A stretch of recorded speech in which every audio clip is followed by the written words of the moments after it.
to words. The Son of Man in last days has appeared.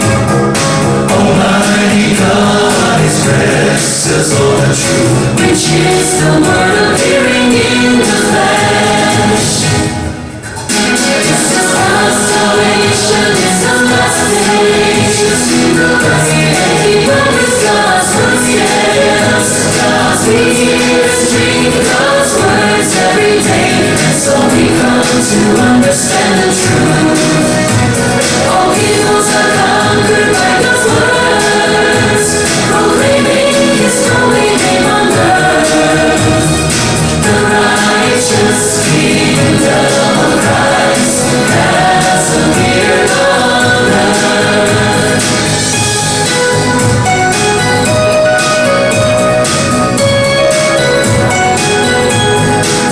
The heavens have been opened, now the judgment of the last days. It has already begun at God's house. God's righteous disposition is so revealed that none can escape His judgment. God's sheep surely listen to His voice. Those who resist God are revealed and eliminated. God's judgment then says and saves men, Which is His true love. God has utterly triumphed over Satan, Satan has made a group of overcomers. Those who love God to be perfected by Him, they will walk within His light. God's people their testimony for Him, and follow Christ unwaveringly. The righteous kingdom of Christ has appeared on earth.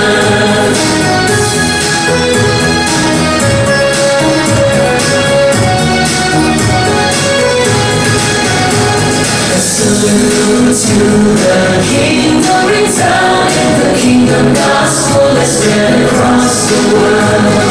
The force of God's work is vast and mighty, not a person living can possibly reign in. The kingdom of Christ is accomplished because of the words of God.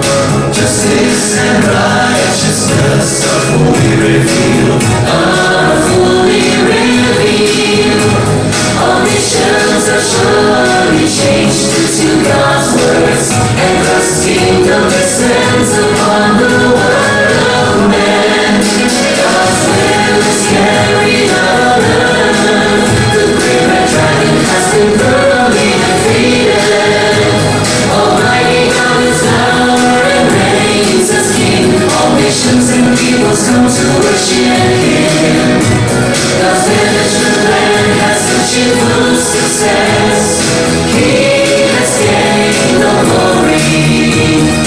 The righteous kingdom of Christ has appeared on earth.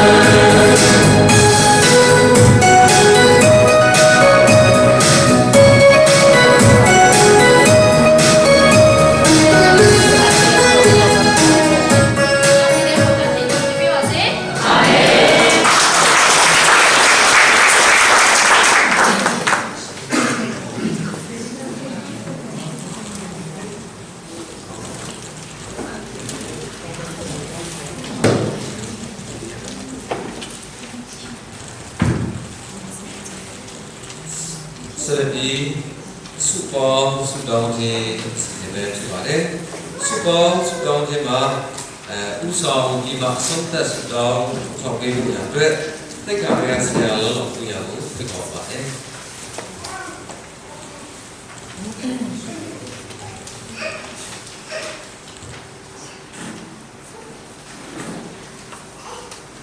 Jadi nak tahu sebenarnya, nak tahu secara FGOBC ini yang ni, yang lebih mah apa yang punya ada, apa mereka ni mungkin masa ni, ya sih, kami cuma siapa sahaja yang cuma luar ဒီနေ့ဒီလိုကစူပေါင်းစူတောင်းရမယ့်အရာများကျွန်တော်အနေနဲ့အနေငယ်အကြံပေးနေပေါ့နော်ကျွန်တော်အနေနဲ့အဆုံးသတ်ပေးမှာဖြစ်ပါတယ်ပထမဆုံးအနေနဲ့ခုနပြောတဲ့အတိုင်း2025-2026 FGOBC ကျောင်းတော်ကြီးပြန်လဲဒီမှာဖွင့်လှစ်နေတဲ့အတွက်ဖျားရှင်နာမှာကျေးဇူးတော်ချီးမွမ်းခြင်းပထမဦးစွာပြုလုပ်သွားမှာဖြစ်ပါတယ်ဒုတိယအနေနဲ့ဒီနေ့ဒီချိန်ထိကျောင်းသူကျောင်းသားများအတွက်ဒီထောက်ပံ့ပေးနေကြတော့သူအရောက်စီတိုင်းပေါ်မှာဆက်လက်ပြီးမှကျွန်တော်တို့ဆူတောင်းကျေးဇူးတော်ကိုအတွက်ချီးမွမ်းတဲ့ဆက်လက်ပြီးမှထောက်ပံ့ပေးတော့သူထောက်ပံ့ပေးတဲ့သူဆိုတဲ့နေရာမှာဒီဒါနလည်းရှိနိုင်တယ်ဒီဒါနတိတိလည်းရှိနိုင်တယ်ပုဂ္ဂိုလ်တို့တယောက်ချင်းလည်းရှိနိုင်တယ်ပေါ့နော်ဒီနေရာဒီအားလုံးအတွက်ကျွန်တော်တို့ဆက်လက်ပြီးမှဆူတောင်းပေးမှာဖြစ်ပါတယ်နံပါတ်3အနေနဲ့ဒီကျောင်းတော်ကြီးအတွက်အတိတ်ကဘုရားသခင်အသုံးပြုတဲ့အသုံးခံနေတဲ့ faculty staff ဒီဝင်းထဲမှာလှုပ်ဆောင်နေကြတဲ့သားသမီးပေါ့နော်ဒီဆရာဆရာမများ staff ရုံးဝင်သားများအားလုံးဘုရားရှင်ထာမှာခန္ဓာကျမ်းမာခြင်းနဲ့စိုက်ပိုင်းဆိုင်ရာမှာတော့တော့ကောင်းဘုရားရှင်ကောင်းချီးပေးဖို့ရအတွက်ပြန်လည်ဒီမှာဆုတောင်းပေးမယ်နံပါတ်4ချက်အနေနဲ့ဒီကျွန်တော်တို့ဒီ FGOBC ကျောင်းတော်ကြီးမှာကျောင်းသူကျောင်းသားများကိုသင်ကြားပို့ချပေးတဲ့ဆရာဆရာမများဘောနော်ဒီအဝေးကနေလာတဲ့ဆရာဆရာမတော်တော်ကောင်းသူတို့အားလုံးဘုရားသခင်ဓမ္မဉာဏ်ပညာပြည့်ဝခံစားပြီးကျောင်းသူကျောင်းသားများအတွက်သင်ကြားတဲ့အခါမှာရှင်းရှင်းလင်းလင်းပေါ့နော်နှုတ်ကပတ်တော်ကိုနှုတ်ကပတ်တော်အတိုင်းသင်ကြားပြီးမှအားလုံးနားလည်သဘောပေါက်မယ်ဖြစ်ရတဲ့ကျောင်းသူကျောင်းသားများအတွက်တော်ကောင်းဆရာသမားများအတွက်တော်ကောင်းဆက်လက်ပြီးမှဆုတောင်းပေးမှာဖြစ်ပါတယ်ပြီးတော့ကျွန်တော်တို့ကျောင်းသူကျောင်းသားများနဲ့ဒီ FGOBC ကျောင်းမှာအားလုံးပါဝင်တဲ့ကျောင်းသူကျောင်းသားများ faculty မှာရုံးဝင်သားများအားလုံးကျမ်းမာခြင်းနဲ့သူတို့ရဲ့တစ်နှစ်တာသူတို့လှုပ်ဆောင်တဲ့အခါမှာအားလုံးအစဉ်ပြေစွာနဲ့ကောင်းမှုစွာလှုပ်ဆောင်တဲ့ဘုရားသခင်ဓမ္မကျမ်းမာခြင်းကိုပြန်လည်ပြီးမှတောင်းခံပေးမှာဖြစ်ပါတယ်ပြီးတော့ကျွန်တော်တို့ဒီအားလုံးတည်တဲ့အတိုင်းကျွန်တော်မြန်မာနိုင်ငံတော်ဟာအားလုံးတည်တဲ့အတိုင်းပြောနော်မငြိမ်မသက်ဖြစ်နေတဲ့အချိန်အခါမှာဘုရားကိုယုံကြည်ပြီးမှဘုရားကိုပူဇော်ပြီးမှဒီကျောင်းတော်ချင်းဖွင့်တဲ့အတွက်ကြောင့်ဘုရားသခင်ကိုကာမစာခြင်းအတွက်ကျေးဇူးတော်ကိုချီးမွမ်းတယ်ဒီနှစ်မှာလည်းဘုရားသခင်ရဲ့မဆာချင်းကွယ်ကာချင်းနာပြချင်းအဖြစ်ပြန်လည်ပြီးမှပြည့်စုံတဲ့ကြောင့်လှုပ်ဆောင်တဲ့ခွင့်အအတွက်ပြန်လည်ပြီးမှဆုတောင်းမှာဖြစ်ပါတယ်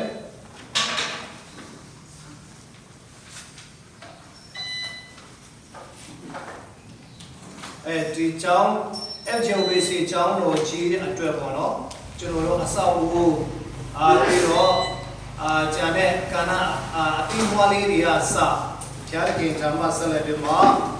ကောင်းချီးခံစားပြီးမှအလူရှင်နဲ့များများပေါ်လာပြီးမှဒီကျောင်းတော်ပြီးတစ်နှစ်ပြီးတစ်နှစ်တိုးတက်အောင်နေနိုင်ခွင့်အတွက်လည်းဆက်လက်ပြီးမှကျွန်တော်တို့ဆုတောင်းမှာဖြစ်ပါတယ်ပြီးတော့ FGOBC ကျောင်းသူကျောင်းသားများနဲ့ဆရာသမားများပူဆောင်ခြင်းအဖြစ် ministry လုပ်နေတာဖြစ်တယ်အဲ့ဒီအရာကိုလည်းဆက်လက်ပြီးမှလှုပ်ဆောင်နိုင်ခွင့်အတွက်အသိအပွင့်လည်းရရှိနိုင်ခွင့်အတွက်လည်းဆက်လက်ပြီးမှဆုတောင်းမှာဖြစ်ပါတယ်ကျွန်တော်တို့ဒီ FGOBC မှာကျွန်တော်တို့အဆောက်အဦကြီးကြီးမားမားတစ်ခုတည်ဆောက်ခွင့်အတွက်ဆုတောင်းထားတာရှိပါတယ်အဲ့ဒါ Mission Building လို့ကျွန်တော်တို့မှာနာမည်ထည့်တော်များတဲ့နည်းနည်းကြီးကြီးမားမားပေါ့နော်ဒီဟာလေးတွေကို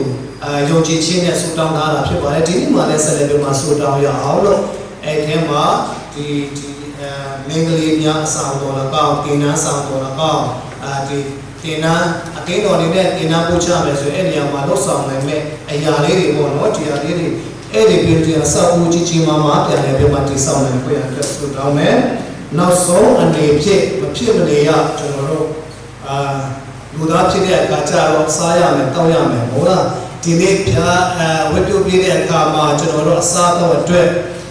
ကျွန်တော်တို့ရဲ့ကျေးဇူးရှင်ဥပါလပြချုံမာနဲ့လာလူထိုင်တို့ဒီစားတော့အတွက်တို့အလုံးတာဝန်ယူတာဖြစ်ပါတယ်တို့အတွက်လည်းကျွန်တော်တို့ဆက်လက်ပြီးမှဆုတောင်းကောင်းခြင်းပေးရင်လည်းတို့ဆန္ဒရှိတဲ့အတိုင်းကျွေးမွေးနိုင်တော့တာသမီဖြစ်ပွင့်ရအတွက်ဆက်လက်ပြီးမှတို့ဆုတောင်းကြမှာဖြစ်ပါတယ်အားလုံးကျွန်တော်တို့ဆုတောင်းရအောင်ကျွန်တော်အနေနဲ့ဒီနေ့ရဆောက်တာပြီးတော့မှာဖြစ်ပါတယ်